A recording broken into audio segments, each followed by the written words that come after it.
Hello दोस्तों, मेरे YouTube channel पर आपका स्वागत है। तो चलिए कहानी शुरू करते हैं। कहानी अच्छी लगी तो प्लीज़ चैनल को लाइक और शेयर जरूर करें। शारंग कंपनी में अचानक फायर अलार्म बजने पर सभी लोग हैरान हो जाते हैं और जल्दी से कॉन्फ्रेंस रूम से निकलकर बाहर आते हैं तो एम्प्लॉइज इधर से उधर भाग रहे थे। मृत्युंजय अपना फ़ोन निकालकर सिक्योरिटी गार्ड को कॉल करता है तो दूसरी तरफ से सिक्योरिटी गार्ड कॉल अटेंड करते हुए कहता है, हेलो बॉस, कहीं पर आग लगी है? फायर अलार्म क्यों बज रहा है? मृत्युंजय ने सख्त आवाज़ में पूछा, जिसके जवाब में सिक्योरिटी गार्ड थोड़ा घबरा कर बोला, मृदुला मैम आकर तमाशा कर रही है। उन्होंने फायर अलार्म को मारकर तोड़ दिया है। जिसे सुनकर मृत्युंजय अपना सिर हिलाकर कॉल कट करते हुए सीधा अनाउंसमेंट रूम के अंदर जाता है और माइक पकड़कर कहता है, अटेंशन प्लीज़, भागने की कोई ज़रूरत नहीं है, कहीं पर आग नहीं लगी है, सभी अपनी अपनी जगह पर जाकर बैठ जाइए। ये अनाउंसमेंट मृत्युंजय के करने के बाद सिक्योरिटी गार्ड आकर वही अनाउंसमेंट बार बार करने लगता है।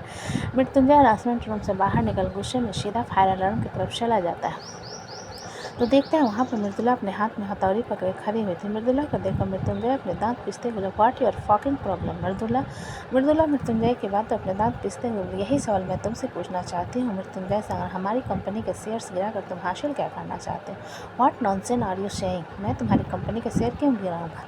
मृत्युंजय ने गुस्से में पूछा, जिसके जवाब मृदुला हथौड़ी वहीं पर छोड़ असिस्टेंट की तरफ हाथ बढ़ाती है तो उसका असिस्टेंट जल्दी से उसके हाथ में आईपैड दे देता है। मृदुला आईपैड में 2 मिनट उंगली चलाने के बाद मृत्युंजय को शेयर से दिखाते हुए, ये दिख रहा है तुम्हें, हमारी कुमुद फैशन इंडस्ट्रीज के शेयर धीरे धीरे गिर रहे हैं और मिसाल के ऊपर उठ रहे हैं, ऐसा क्यों हो रहा है? मृत्युंजय एक नज़र मृदुला के घूमने के बाद आईपैड में नज़र डालता है और अपना सिर नहीं में हिला कर कहता, मुझे नहीं पता।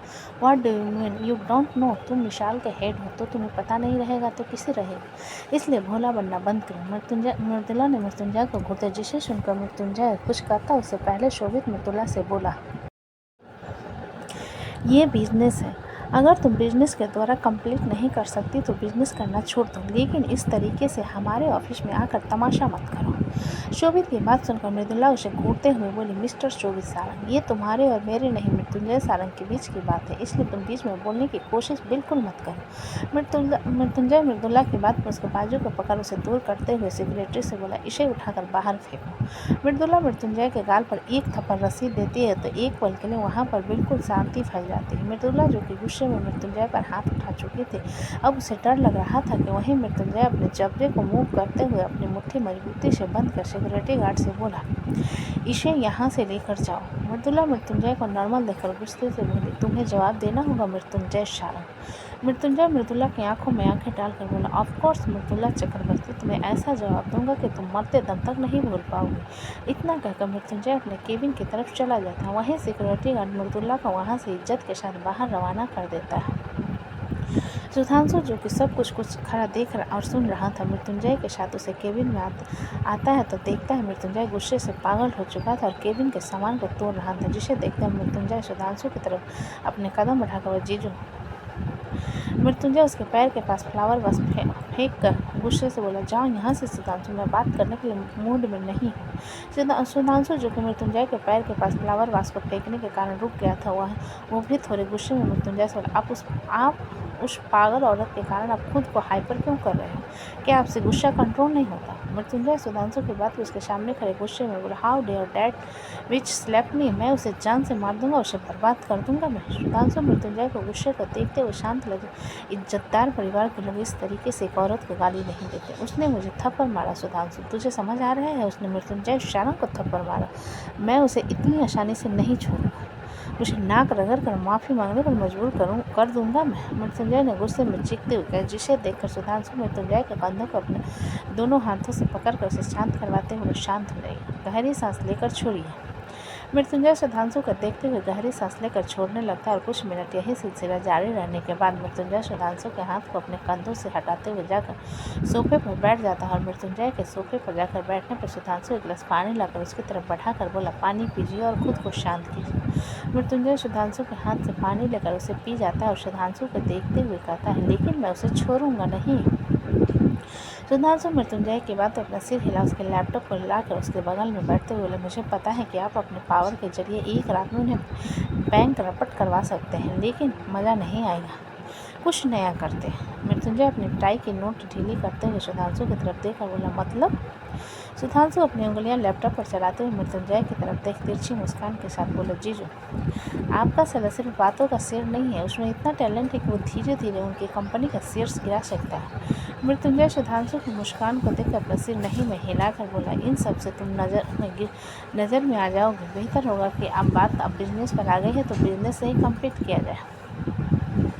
सुधांशु मृत्युंजय की बात सुन लैपटॉप की तरफ इशारा करते हुए, जीजू यार आप मुझे इतना बुरा भी मत समझा करो। देखो मिसाल के शेयर इसलिए बढ़े हैं क्योंकि उसमें कुछ नए डिज़ाइन ऐड किए गए हैं और साथ में उसका नाम चेंज होकर मिसाल फैशन इंडस्ट्रीज के बजाय मिसाल ज्वेलरी एंड फैशन इंडस्ट्रीज हुआ है।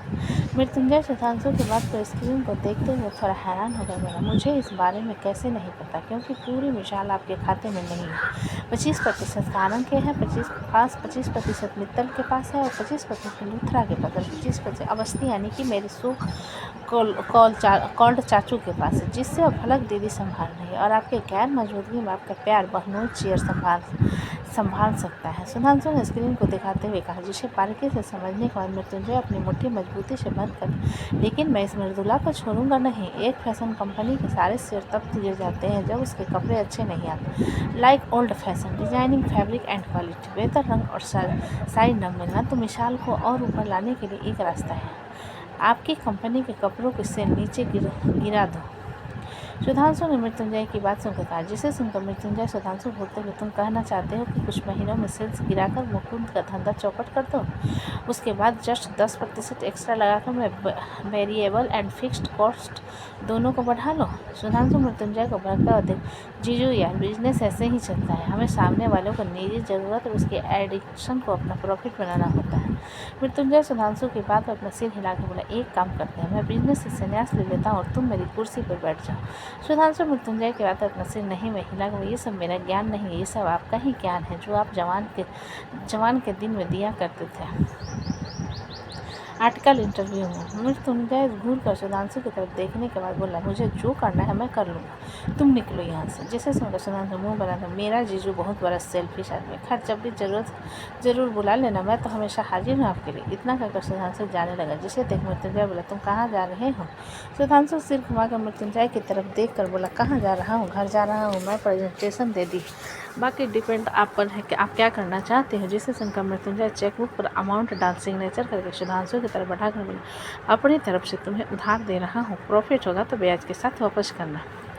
सुधांशु बड़ी बड़ी आंखों से उस चेक को देख कांपते हाथों से उसे ले लेता है और उसमें भरे अमाउंट को देखता है तो उसका मुंह बन जाता है।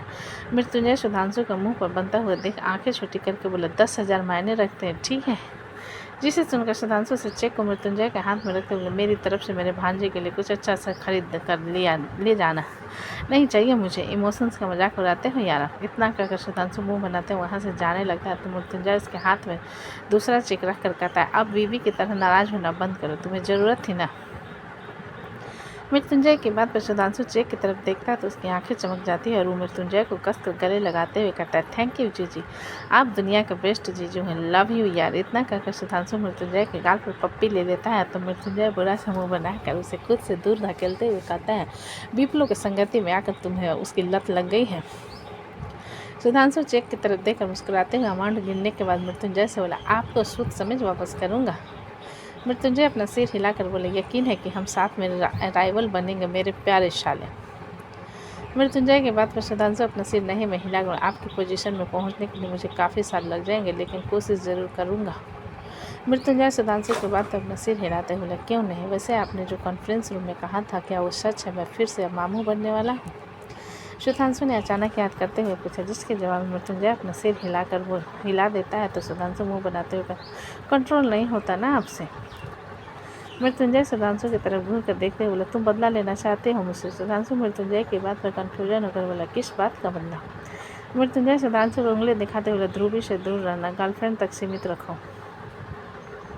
सुधांशु मृत्युंजय की उंगली में अपनी उंगली उलझाते हुए बोला, वैसे आपकी बहन हॉट तो है, लेकिन दीदी के डर से कंट्रोल करना पड़ता है, वैसे आपसे कौन ही डरेगा। इतना कहकर सुधांशु मुस्कुराते हुए केबिन के बाहर चला जाता है। मृत्युंजय चिढ़ भरी आंखों से जाते हुए सुधांशु को देखने के बाद अपनी मुट्ठी मजबूती से बंद करके बोला, मृदुला चक्रवर्ती, तुम्हारे मारे एक थप्पड़ का जवाब तुम्हें बहुत अच्छे से मिला, यू जस्ट वेट एंड सी। इतना कहकर मृत्युंजय इंटरकॉम बटन प्रेस करता है और सिगरेट पीते हुए बालकनी में चला जिंदल पब्लिक स्कूल लंच का ब्रेक हुआ था और शिवांश वैद्य के साथ महक का दिया हुआ लंच बॉक्स लेकर दोनों कैंटीन में बैठे हुए थे। तभी दीपांजलि अपने एक क्लासमेट लड़के के साथ आकर उन लोगों के साथ बैठ जाती है। वैद्य उस लड़के को बुरी तरीके से घूरने लगता है और शिवांश दीपांजलि को घूरने लगता है।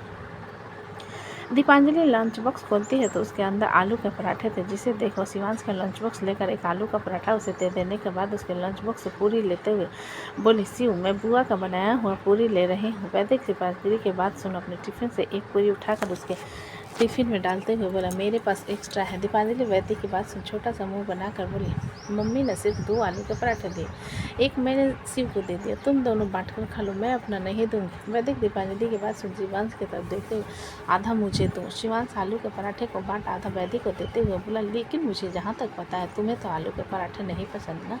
शिवांश की बात वैदिक दीपांजलि की तरफ देखता है जो कि उसे ही देख रही थी, जिसे देखो जल्दी से आलू के पराठे मुंह में भरते हुए अपना सिर नहीं में हिलाकर बोला, मेरे फेवरेट है।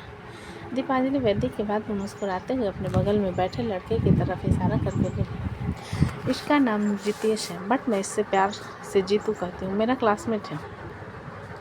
वैदिक दीपांजलि की बात सुन पूरी तरीके से जीतू को घूरते हुए प्यार से जीतू, जिसे वैदिक का नेचर कुछ अजीब लग रहा था, जबरदस्ती की मुस्कान के साथ बोला, हेलो मैं दीपा का दोस्त हूँ, आप लोग से मिलकर अच्छा लगा। शिवांश जीतू को घूरते हुए दीपांजलि से बोला, दीपा मैं पानी का बोतल लाना भूल गया, जाकर पानी का बोतल लेकर आओ। दीपांजलि शिवांश की बात सुन जीतू की तरफ देखते हुए, तुम यहीं पर बैठो, मैं शिव का बोतल लेकर आती हूँ। इतना कहकर दीपांजलि पानी का बोतल लेने चली जाती है।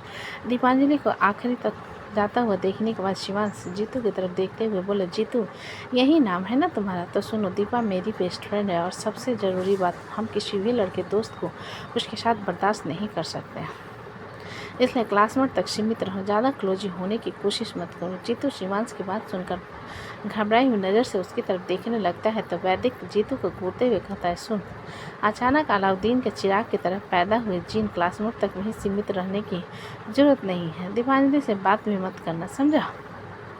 जीतू वैद्य के गुस्से भरी आवाज़ पर जल्दी से अपना सिर हिला देता है तो शिवांश जो कि एंट्रेंस की तरफ देख रहा था रोटी खाते हुए जीतू से कहता है, चेहरे के एक्सप्रेशन नॉर्मल कर दीपा आ रही है। जीतू को जो लगभग रोने वाला था दीपांजलि की तरफ घुमा कर देखने के बाद अपना लंच बॉक्स उठाकर वहाँ से भाग जाता है। दीपांजलि हैरानी से उसे जाता हुआ देखने के बाद शिवांश वैदिक के साथ बैठते हुए बोली, उसे क्या हुआ, वो क्यों भाग गया। वैदिक दीपांजलि के सवाल पर अपना सिर नहीं में हिलाकर बोला, कह रहा था कि तुम ज़बरदस्ती उसे लेकर आई हो और उसे हमारे साथ अच्छा नहीं लग रहा था, इसलिए वो चला गया। दीपांजलि वैदिक के बाद अपना मुंह बनाते हुए बोली, मैं ज़बरदस्ती लेकर नहीं आई थी, बल्कि वो खुद आया था मेरे साथ, मैं तो अब बात भी नहीं करूँगी, झूठा लड़का।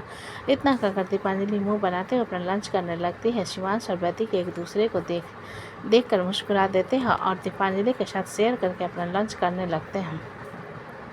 इधर सीसी चौहान मेंशन में जहाँ इंडिया में सुबह थी, वहीं में अभी रात के 9:30 बज रहे थे। प्रथा बेडरूम में स्टडी टेबल पर बैठी आंखों में चश्मा लगाए पढ़े जा रही थी जब चिराग अपने ऑफिस से घर आता है और सीधा कमरे में चला आता है। चिराग कमरे में आकर अपना बैग उसकी तरफ रखने के बाद जूते निकाल उन्हें उनकी तरह जगह में रख देता है और सिंपल स्लीपर्स पहन कोट निकाल वार्डरोब में रखने के बाद शर्ट के बटन खोलते हुए अपने लिए कैजुअल कपड़े लेकर वॉशरूम में चला जाता है। इस बीच प्रथा पढ़ाई में इतनी खुशी हुई थी कि उसे चिराग की मौजूदगी का एहसास ही नहीं होता। तभी उसका फ़ोन बजने लगता है। प्रथा देखती है उसको नैना कॉल कर रही थी। प्रथा नैना को कॉल को देखकर कॉल अटेंड करते हुए बोली, हेलो। दूसरी तरफ से नैना बोली, मैंने आपको डिस्टर्ब तो नहीं किया भाभी। नैना की बात पर प्रथा जल्दी से बोली, नहीं, उन्होंने मुझे नहीं डांटा, बल्कि वो तो अभी तक अपने काम से भी वापस नहीं आए। ये कहते हुए प्रथा अपनी सीट से उठकर खड़ी हो जाती है और इधर उधर घूमने लगती है। दूसरी तरफ से नैना प्रथा से बोली, वैसे भाभी मैं क्या कह रही थी कि आपको एक बार इंडिया आ जाना चाहिए। जिसे सुनकर प्रथा छोटा सा मुँह बनाते हुए, मेरा मन भी तो है इंडिया आने का, लेकिन आपको पता है ना, कोई काम शेड्यूल के अनुसार ना हो तो आपके भाई कितना गुस्सा करते हैं। प्रथा की बात पर नैना थोड़ी शरारत भरी आवाज़ में बोली, तो क्या आप दोनों बेबी प्लानिंग भी शेड्यूल के अनुसार करोगे। जिसे सुनकर प्रथा जल्दी से बोली, नहीं, आपने मुझे डिस्टर्ब नहीं किया। वैसे आप बताओ भैया कैसे है। नैना अपने बगल में बिल्ली के साथ खेल रहे डेविड की तरफ देख मुस्कुराने के बाद प्रथा से, मेरा बिलौटा अपनी बिल्ली के साथ खेल रहा है। नैना के बाद तो प्रथा मुस्कुराते, आप भैया को बिलौटा कहती हो? दूसरी तरफ से नैना के बजाय डेविड तेज आवाज़ में बोला, ये बंदरिया हर पल मुझे परेशान करती रहती है। जिसे सुनकर प्रथा नैना से बोली, वैसे दीदी आप लॉस एंजलिस कब आ रही हो? प्रथा की बात पर नैना कुछ पल चुप रहकर बोली, क्या भाई ने आपको डांटा है? नैना की बात सुनकर प्रथा के गाल लाल हो जाते और शर्माते हुए कहते, आप कुछ भी मत कहो, अभी ऐसा कुछ नहीं है। प्रथा की आवाज़ में थोड़ी लज्जापन को महसूस करते हुए नैना थोड़ी सरप्राइज होकर बोली, भाभी क्या भाई और आपका रिश्ता ऐसा नहीं है, हस्बैंड वाइफ जैसा? प्रथा स्विच के बटन के पास खड़ी हो बटन बंद चालू करते हुए छोटा सा मुंह, अभी तक हमारी किस नहीं हुई। I don't know why something feels that मेरे डैडी ने पीछा छुड़ाने के लिए एक अनरोमांटिक इंसान से मेरी शादी करवा दी। प्रथा की बात पर नैना हंसते हुए, हा, अगर ऐसी बात हुई ना तो मैं आपको पापा का नंबर दूंगी, आप उनसे शिकायत करना।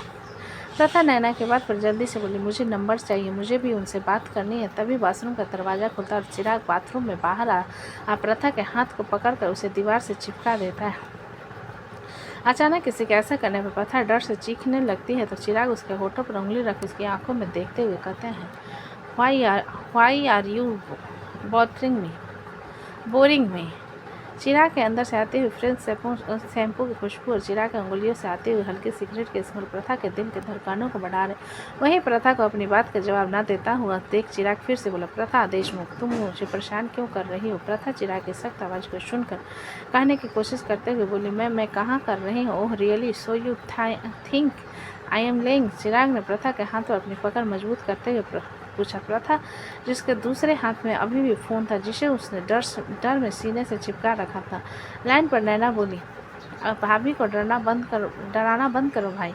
नैना की आवाज़ सुन चिराग प्रथा के फ़ोन की तरफ नज़रें झुकाकर देखता है और उसके हाथ से फ़ोन ले अपने कानों में लगाते हुए, हेलो। दूसरी तरफ से नैना नाराज़गी भरी आवाज़ में बोली, आप भाभी के साथ ऐसी बात क्यों करते हो? सिंपल बात नहीं करते, माना कि आप लोगों का अरेंज मैरिज है, लेकिन फिर भी। चिराग चुपचाप डरी हुई प्रथा को एक नज़र देखने के बाद बालकनी की तरफ जाते हुए बोला, अरेंज मैरिज नहीं कहते, उसे कॉन्ट्रैक्ट मैरिज कहते हैं। चिराग की बात से नैना थोड़ी परेशान होकर बोली, तो क्या आप भाभी को छोड़ दोगे? डिपेंड करता है प्रथा देशमुख के मैच्योरिटी पर, क्योंकि मुझे ज़्यादा बच्चे जैसे लोग नहीं पसंद, चिराग ने काली रात को देखते हुए कहा। जिसे सुनकर नैना चिराग को धमकाते हुए बोली, पापा को नहीं पता है, अगर आपने भाभी के साथ कुछ भी किया ना तो मैं उन्हें बता दूंगी। नैना की धमकी को सुनकर चिराग आंखें छोटी करके बोला, ये मेरे और प्रथम देशमुख के बीच की बात है, तुम्हारे और डैड दोनों को इससे कोई लेना देना नहीं है।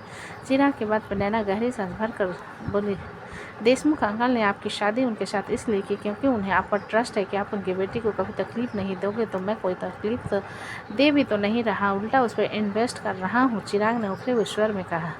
जिसे सुनकर नैना अपनी पकड़ फ़ोन पर मजबूत करते हुए बोली, ब्रो, आपके इस लैंग्वेज को सुनकर ना अब मुझे लगता है कि भाभी डिवोर्स या better man than you, by the way, good night, sweet dreams. इतना कहकर नैना कॉल कर देते वहीं चिराग गुस्से में फ़ोन को घूरने लगता है। तभी एक ठंडी हवा का झोंका उसके चेहरे को छूकर गुजर जाता है, जिससे चिराग गहरी सांस भर कर अंदर आता है तो देखता है प्रथा चुपचाप अपनी पढ़ाई कर रही थी। चिराग एक नज़र प्रथा की तरफ देखने के बाद बोला, डिड यू हैव डिनर? प्रथा चिराग की आवाज़ सुन उसकी तरफ देख अपना सिर नहीं में हिलाकर बोली, no, I was completing my notes. Chirag phone stand पर रखते हुए प्रथा से बोला, हर वक्त लिखती रहते हो या फिर पढ़ती भी हो? प्रथा चिराग की बात पर अपना सिर नहीं में हिलाकर बोली, मैं लिखते हुए पढ़ती हूँ, ज़्यादा अच्छे से याद होता है। चिराग प्रथा की बात पर अपना सिर हिलाते हुए बोला, गुड, तो अब ये सब बंद करो और डिनर करने चलो। प्रथा चिराग की बात पर अपना सिर हिला देती है और अपने बुक एडजस्ट करके नीचे की तरफ चली जाती है। चिराग उसे एक नज़र देखने के बाद कपड़े चेंज कर नीचे चला जाता है। तो दोस्तों, कहानी कैसी लगी मुझे कमेंट में लिखें। अच्छी लगी तो प्लीज़ चैनल को लाइक करें, सब्सक्राइब करें और ज़्यादा से ज़्यादा शेयर करें। कहानी को पूरा सुनने के लिए धन्यवाद।